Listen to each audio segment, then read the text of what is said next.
And that's, and we're, you know, this is, I think, this is month 3 of this discussion.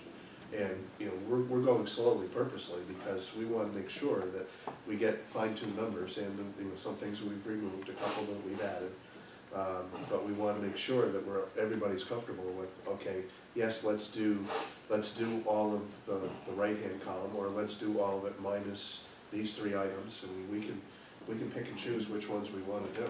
Yeah. Now, obviously, the ones that are letting water in the building, we really don't have a choice. Right, exactly. But some of them, and we can decide how to finance it however we want to. There's a $780,000 capital reserve. Do we want to use that to cover the capitalized interest? Do we want to use that to buy the vehicles? Do we not want to touch that and go get the full $5.9 million? Well, that's what you're gonna have to tell us in regards to where we go, Absolutely. because then we gotta look at the cost to the taxpayer, or if the way you're doing it Yep. won't affect that as Correct. much as it did with the last project. Correct.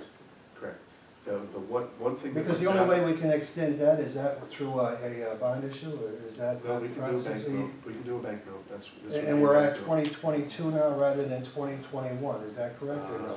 Debt service schedule ends we're 9 years out now? Oh, is it 25 now? We're nine- Okay, we're so 9 it's years not out 21 now. no more, it's 25. When we did Okay. this $10 million project, we went out to 2020. Yeah. Okay. And then what would happen here is this would be what I proposed to the banks was to go interest only Mhm. until that 2025, and then roll, it's roughly $3.5 million a year in debt service payment. Roll that 3.5, And get rid of it. and then that would be in 2026, Mhm. and then the remaining 2 million or whatever else is 2027, and then be done. And then but the one thing we can't do with this one, we would have the advantage with CM3 in this project to use the energy savings to more than offset the cost of interest. Right, okay. This is not a big energy savings like we had with the whole lighting retrofit, Mhm. especially.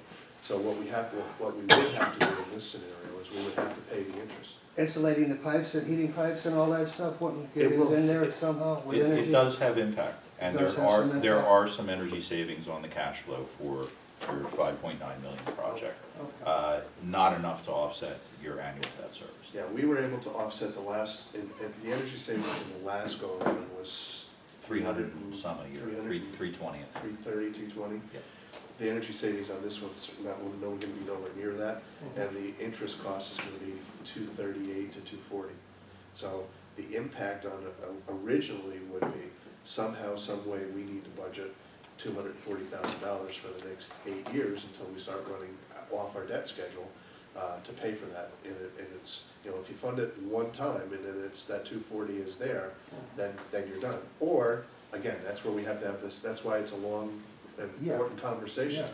Do we use capital reserve for a portion? Do we use fund balance? And we're gonna get to all of those discussions January. Okay. With knowing exactly where we are. We're in a good financial position right now. And we want to remain in a good financial position, so we don't want to not fund ongoing costs, but we might have some flexibility to spread that out over a little bit of time. But all of that, you know, here's the 3rd month of what we've identified and fine-tuned the numbers. Removed a couple items, added the R.D. Wilson flooring was an add. There might be some things in here that we say, you know what, it's okay, we don't need to put a 200 kW generator in Evergreen and R.D. Wilson. We're okay with just running the emergency lights. Yeah, and I think they'll be good conversations. And those to are have all the prior kind of conversations that we need to have between now and then. But, you know, the things that are causing continued damage and continued liability to the school district, obviously we need to do that. But some of the other stuff, we can pick and choose. And we want everybody to have plenty of time, where nothing is an emergency situation. We want to have plenty of time to look at financing opportunities, scheduling opportunities, picking and choosing which ones we want to do, and then seeing where we are financially and how we want to handle the whole process. I think that's a good idea. You know what, the water tank out here, how long should that be good for once we redo it again? You're probably looking at 10, at least 10, maybe 15 years. 10, 15 years, okay. Is that about how long it was since we did it? Yeah, yeah, because I was on the board at that Yeah, time. everything that is Yeah, it was, confirmed it since okay. I'm here. It was in rough shape Early then. those years, Pretty- probably It was the in early pretty rough 2000s. shape then, but obviously it still needs to all be done, right? Yeah. Okay. Joe, if I could just add one more point, that I don't want to have this minimized at all. In the first project, as well as this project, a lot of this work is driven through the local economy, the Northeast Pennsylvania economy.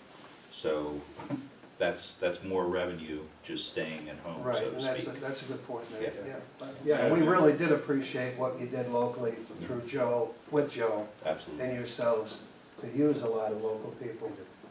And that is a bonus. Yeah. And we'll continue to do that. Because of this process, we will have the opportunity to pick and choose what vendors we want to use. And we do want, you know, we need to have people capable of being bonded at these higher levels, but also and have the capabilities technically to be able to accomplish them. But once those two items are in place, we want to use local labor and local businesses, because, you know, they're just like we are. They're local taxpayers. They employ local people. Their kids go to school here. Their grandkids go to school here. And when we did as much as we possibly could have in the last phase of the first phase of the project, in doing that, and we will continue that. Good, yeah. We were pretty proud of it when we did the field house. It didn't work out the way it was supposed to, but Right. still, we utilized local people to do the work there, and it was a good thing. Correct. All right. Questions, On comments? this immediate needs list, is that something, if we said, yes, we wanted to go ahead with, you know, the whole, as listed, Yes, is that something that could be accomplished in one summer? yes. The area that'll take the most coordination is, I mean, the water tank's straightforward, but that does require shutting off water. And as far as scheduling the hallways for pipe insulation, it's not just hallways, but that's the trickier part. We have the ability to do that. I think that the one question mark that just came to mind, and I appreciate the question, was if we do push some activities over to Wilson, I have to double check on the flooring schedule. I know Lenny works like lightning. I mean, he ripped through the middle school very quickly, ahead of schedule and ahead of budget. So I'm confident that the time frame for the flooring install at the middle school will be a tight time frame. But That R.D. Wilson. No, And the sorry. reason, R.D. Wilson, thank you, sorry. and the reason for that, it's 2 times the square footage that Yes. the middle school was. It's 44,000 square feet. It's a big number. yeah, And again, you're talking about carpeting in the RV Wilson. Carpeting and tile. We're not talking about the basketball court. No, not the basketball court, not the cafeteria. Yeah. Those 2 flooring surfaces were in good shape. so in terms of that overlap, if there are activities that we were trying to push to Wilson and we did that, we figured out how to keep people out of both schools for the most part this summer. But the high school, when they're taking out the drop ceiling, taking out the pipe insulation, putting in the pipe insulation and putting in the new drop ceiling, it's gonna be disruptive. There's nothing we can really be doing classroom-wise in the school this summer. But when you think about it, we did a roof and parking lot simultaneous with all of which was weather contingent. I mean, there's exterior work to be performed that's weather contingent for both the tank and obviously the building envelope.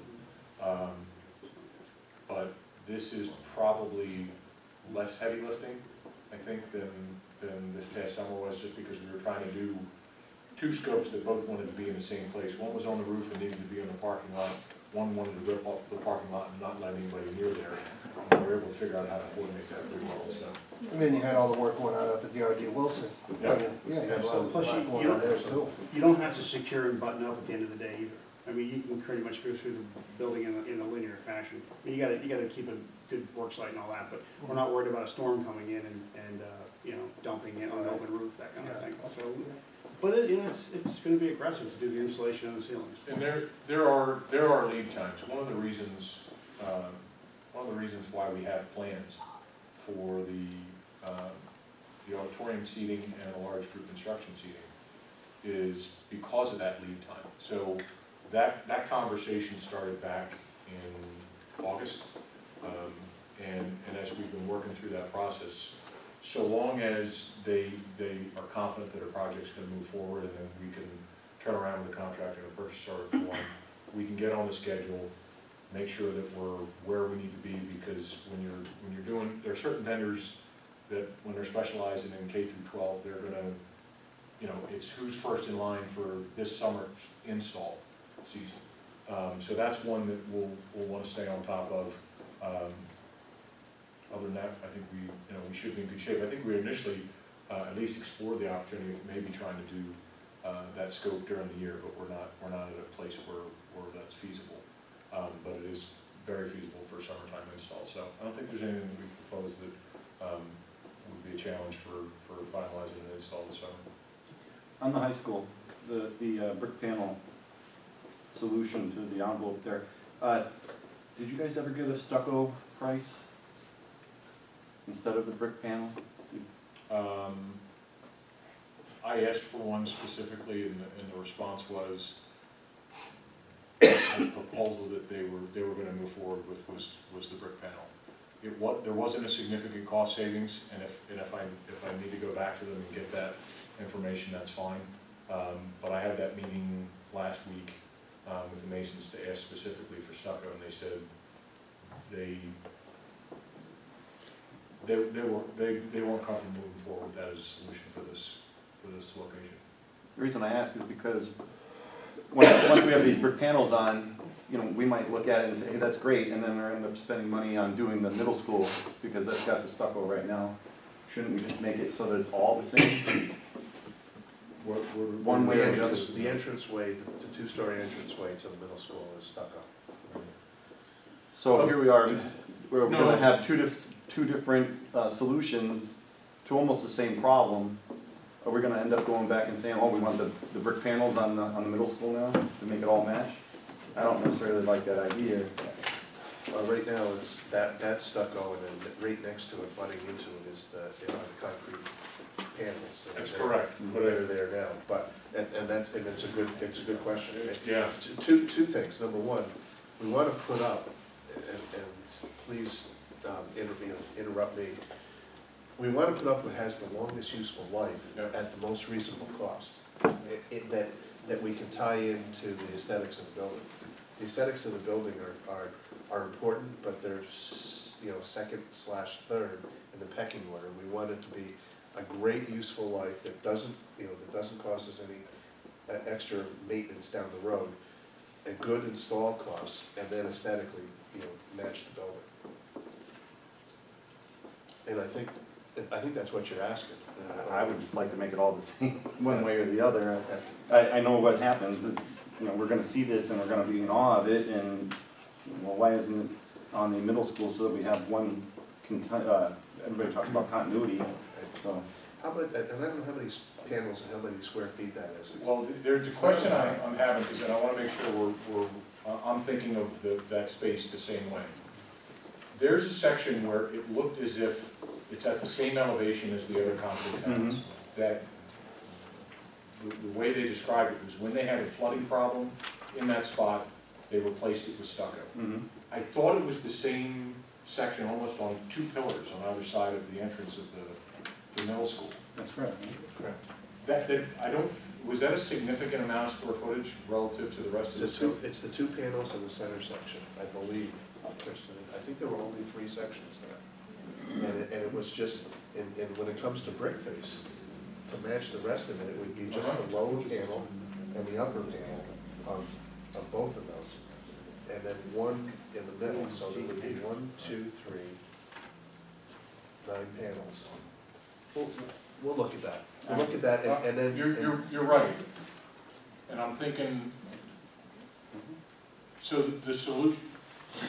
I would like to see a stucco solution for the whole thing instead of the brick panels. So if you're saying it's not cost effective. Correct. And then this is the middle section you're talking about? My instructions to the contractors when they did it was to get them out of a bid spec mindset and make sure that they were proposing, what their solution was, the best overall solution Mhm. as far as how long it's gonna last, maintenance and everything else. The thought was originally stucco in terms of cost and weight, and what they came back with, particularly after the conversation with the suppliers, was the brick solution. But I think something else that might happen from an aesthetic standpoint, and again, I don't know any better, I'm just thinking out loud. If it's an entire stucco finish on the entire building, there's gonna be more than one person putting the stucco up. Mhm. That And was, each one of those guys trowels it on in a different manner, in a different thickness, in a different pattern, and one might have more bumps and one might have less bumps. Not that is that critical, but is. It's the same company. Yeah, the same company, it would be the same I company, would hope the boss would make sure that the employees are doing the same thing. yeah, but that's an art though. Oh, it is. There is an Well, art that goes. that was, and that was, I thought it was an honest answer. Thank you, Joe, for reminding me of one of the reasons they come off. If there was a significant price difference, it would be a competitive solution.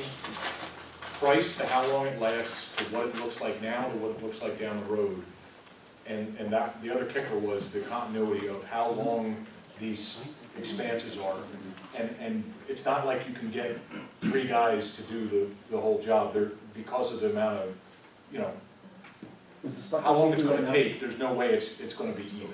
Does the stucco leak right now in any way? The only thing that I noticed, and I know Joe would say the same thing, is that the white parts, the white sections are pulling away. The very front, the only part that I see that pulls away a little bit is actually at the base. Yeah, that's The correct. right corner, correct. yep. Otherwise, it's, I mean, it's been a few years, but it's holding its own.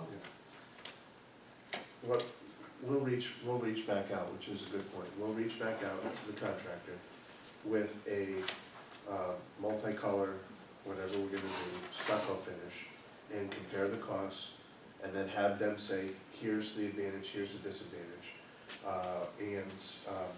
and useful life and ongoing maintenance.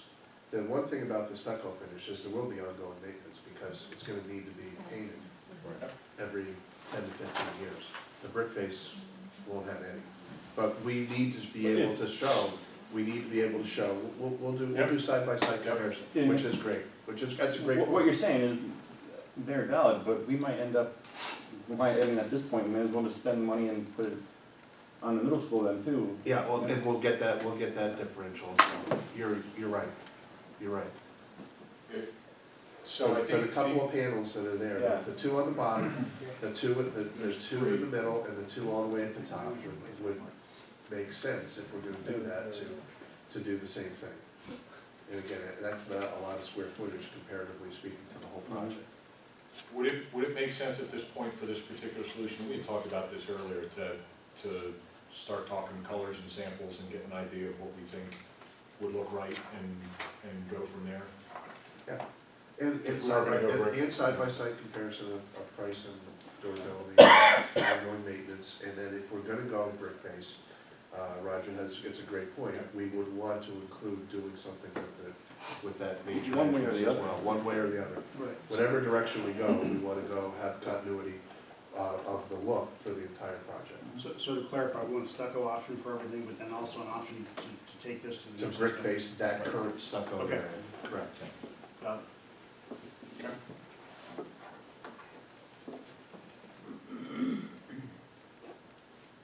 Thanks, Roger. That was what you were asking? Yeah. Okay, great, thank you. Other questions about the immediate need versus